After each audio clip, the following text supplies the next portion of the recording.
Catherine Damzin est l'invitée de ce journal. Bonsoir. Bonsoir. Vous êtes la directrice de Vulcania. Alors, avec près de 340 000 visiteurs cette saison, Catherine Damzin, on peut dire que Vulcania se porte bien. Tout à fait. Nous venons de fermer nos portes. C'était dimanche soir, avec un chiffre de fréquentation très proche de celui de 2010 et donc très au-delà de nos espoirs.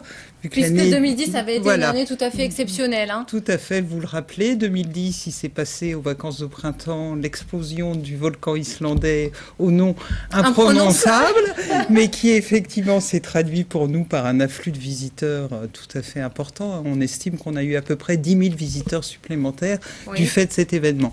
Donc on s'attendait en toute logique cette année à peu près 330 000 visiteurs.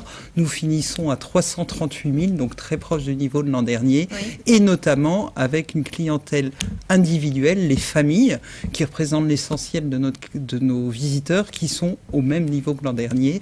Et comment expliquez-vous ce résultat ?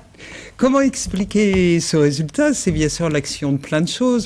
Comme vous le savez, depuis 2007, nous avons complètement refait, avec le soutien du conseil régional qui est notre propriétaire, la scénographie du parc, justement en l'orientant vers ce public familial qui est le premier public des parcs. Et la mayonnaise prend. Et année après année, on mesure la satisfaction de nos visiteurs.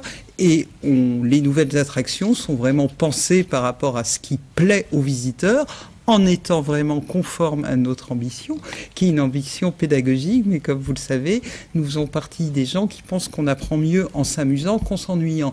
Donc depuis le début, on est vraiment sur cette bipolarité, apprendre et passer un bon moment. Et là, toutes les études de satisfaction, je crois que c'est aussi important pour nous que les chiffres en valeur absolue montrent que nos visiteurs, à la fois, disent avoir passé un très bon moment dans le parc et avoir appris plein de choses. Alors ce taux de fréquentation s'accompagne d'une hausse de 3% de la dépense moyenne des visiteurs. Comment est-ce que vous l'interprétez ?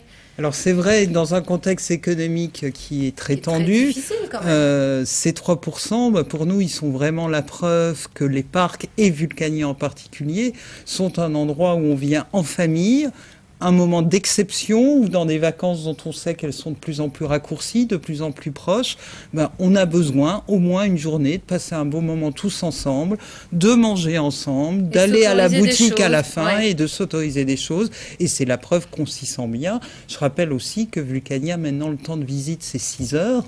Il y a 4-5 ans, c'était plutôt 3-4 heures. Il est évident que ça contribue aussi à ce chiffre. L'augmentation de la clientèle étrangère est sensible cette année aussi, plus 15%, c'est quelque chose de très important. Est-ce que ça signifie que la notoriété de Vulcania va aussi en s'améliorant nettement? Alors, la notoriété de Vulcania au niveau national est déjà très forte. Vous savez qu'on est le 5e parc connu au niveau national, ce qui est extraordinaire vu notre fréquentation, parce qu'on se compare à des monstres qui sont à plus d'1 million de visiteurs.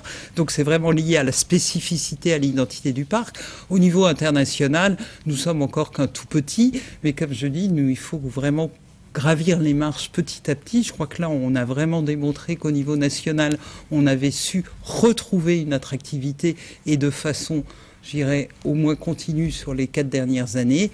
La clientèle internationale sera une étape supplémentaire, mais qui ne peut être que dans le cadre d'une conquête générale de touristes étrangers en Auvergne. Vulcania fêtera ses 10 ans. En 2012, j'imagine que vous concoctez un certain nombre de choses justement pour le public et pour cet anniversaire assez symbolique, Catherine Damzin. Tout à fait, les 10 ans, c'est un très bel âge, surtout qu'on est un parc d'attractions familiales, donc avec une cible d'enfants et de familles. Donc on aura beaucoup d'animations spéciales qui sont là en train d'être définies, mais en dehors de ça, peut-être parler des 2-3 nouveautés importantes de la saison, puisqu'il y aura à nouveau des nouveautés en 2012. C'est vraiment la loi du genre dans une activité comme la nôtre.